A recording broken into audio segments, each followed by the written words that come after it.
കുഞ്ഞ് നന്നായിട്ട് പാലൊക്കെ കുടിക്കുന്നുണ്ട്, വെയിറ്റ് ഒക്കെ കൂടുന്നുണ്ട്. പക്ഷെ ശരിയായ രീതിയിൽ തന്നെ വെയിറ്റ് കൂടുന്നുണ്ടോ? പല പാരന്റ്സിനും കൺഫ്യൂഷനുള്ള കാര്യമാണിത്. നമുക്കൊരു കുഞ്ഞ് നന്നായി വളരുന്നുണ്ട് എന്ന് ഏറ്റവും എളുപ്പത്തിൽ മനസ്സിലാക്കാൻ പറ്റുന്ന ഒരു മാർഗ്ഗമാണ് ആ കുഞ്ഞിന്റെ വെയിറ്റ് ഗെയിൻ അസസ് ചെയ്യുക എന്നുള്ളത്.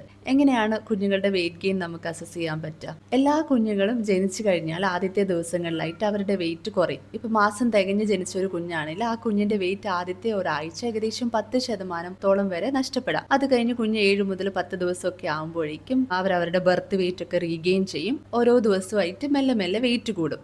എങ്ങനെയാണ് ഐഡിയൽ വെയിറ്റ് ഗെയിൻ ഉണ്ടാവുന്നത്?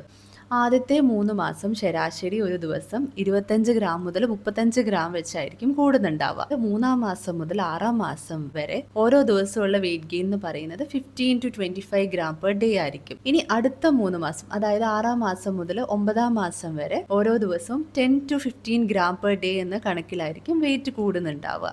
സിമ്പിൾ ആയിട്ട് മനസ്സിലാക്കാനാണ് എങ്കിൽ ഒരു കുഞ്ഞ് 6 മാസം ആകുമ്പോഴേക്കും ആ കുഞ്ഞിന്റെ വെയിറ്റ് എന്ന് പറയുന്നത് ബർത്ത് വെയിറ്റിന്റെ ഇരട്ടിയാവണം. ഫസ്റ്റ് ബർത്ത്ഡേ ആകുമ്പോഴേക്കും ബർത്ത് വെയിറ്റിന്റെ 3 ഇരട്ടി ആയിരിക്കുകയും വേണം. ഇതിൽ നമ്മൾ ശ്രദ്ധിക്കേണ്ട ഒരു കാര്യം, ഓരോ കുഞ്ഞിന്റെയും ഗ്രോത്ത് പാറ്റേൺ, ഗ്രോത്ത് കേർവ് ഒക്കെ വ്യത്യസ്തമായിരിക്കും. നമുക്കൊരു കുഞ്ഞ് മെലിഞ്ഞിരുന്നാലും ആ കുഞ്ഞിന്റെ ഗ്രോത്ത് കേർവിൽ അവൻ ഉയർന്നുയർന്ന് വരികയാണ് എങ്കിൽ ആ കുഞ്ഞിനെ സംബന്ധിച്ചിടത്തോളം അതൊരു ഹെൽത്തി ഗ്രോത്ത് ആണ്. പലപ്പോഴും ചെയ്യുന്ന ഒരു മിസ്റ്റേക്ക് ആണ് കുഞ്ഞിന്റെ വെയിറ്റ് മറ്റു കുഞ്ഞുങ്ങളുടെ അതേ പ്രായത്തിലോ അല്ലെങ്കിൽ അതിനടുത്ത പ്രായത്തിലോ ഉള്ള മറ്റു കുഞ്ഞുങ്ങളുടെ വെയിറ്റ് ഒക്കെ ആയിട്ട് കമ്പയർ ചെയ്യുന്നത്. കുട്ടികളെ കമ്പയർ ചെയ്യേണ്ടത് മറ്റു കുട്ടികളോടല്ല, ഇന്നലകളിലെ കുഞ്ഞിന്റെ സിറ്റുവേഷൻ എന്താണ്, ഇന്നലകളിൽ എന്തായിരുന്നു വെയിറ്റ്, അതിനോടാണ് നമ്മൾ കമ്പയർ ചെയ്യേണ്ടത്.